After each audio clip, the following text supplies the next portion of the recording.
ఇవాళ తెలంగాణలో సంచలనంగా మారినటువంటి కల్వకుంట్ల కవిత గారు ఏదైతే నా మీద హత్యాయత్నం ప్రయత్నం చేసిందో ఆ అంశంలో కొన్ని విచిత్రమైనటువంటి అంశాలు బయటకు వస్తా ఉన్నాయి.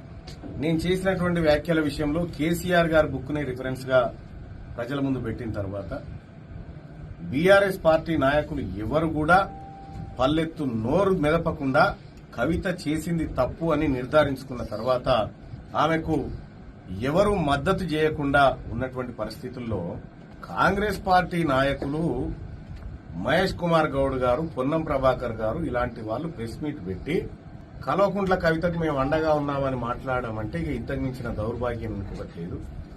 నేను ఒకటి చెప్తా ఉన్నా, మొన్న 3 మంత్రులు ప్రమాణ స్వీకారం చేసినటువంటి సందర్భంలో కల్వకుంట్ల కవిత గారు కూడా ప్రమాణ స్వీకారం చేయాల్సి ఉండే, అవునా కాదా?